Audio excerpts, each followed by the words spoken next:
2025, it came to light that these 7 lions on the site of a former roadside zoo in Quebec needed to be saved from euthanasia. Months later, just as they arrived at the newly built facility in Muskoka, 3 hours north of Toronto, a discovery. Several were pregnant.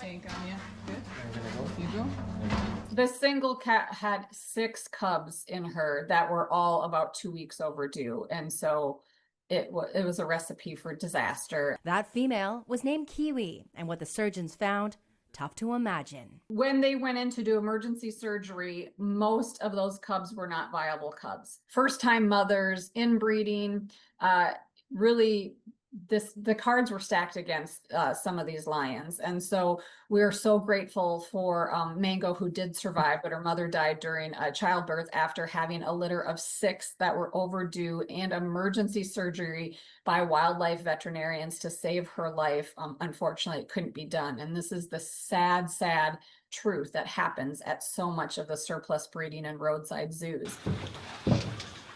They have a 50% neonatal mortality. 50% of big cat cubs born in captivity don't make it. And you think of all the mothers that don't make it because of that.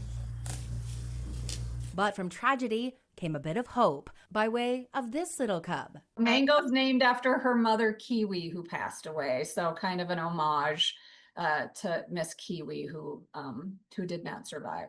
But the battle wasn't over for little Mango, and she was brought to Minnesota. Mango's doing really well. They're monitoring her anesthesia. So Mango needed 2 surgeries for a repaired hernia early in life. So we were able to bring her to the sanctuary first to be able to get those surgeries performed. How did her surgery go? It went very well. Good. Yep, no problems. Meanwhile, a similar story for another pregnant female named Nirvana. But her birth story, very different, and handled by the experts at the Toronto Zoo. I have dealt with other pregnant cats, but this was my first lion. But thankfully, we have lots of experience at the Toronto Zoo dealing with pregnant big cats. So we already had, designs for the den that we've used with tigers and cheetahs. We all just kind of turned off the lights and let her give birth in privacy, but watching her really closely on the cameras. And it was a really easy birth, immediately showing great maternal instincts. But the addition of the 2 male cubs, Archie and Reggie, meant that travel to Turpentine Creek Wildlife Refuge in Arkansas would be delayed. When you're transporting an endangered animal, you have to obtain a permit to do so. But that permit goes through multiple government processes, and it's time intensive. We were getting very, very close, and the female lion that was coming to Turpentine Creek, her name's Nirvana, gave birth to a couple cubs. And so we ended up having our permits all in order, and then had to get the permits amended in order to add those 2 male cubs on to be able to get all of them here together and keep that family together. There they go. Yay! And you can see Nirvana's already talking to him.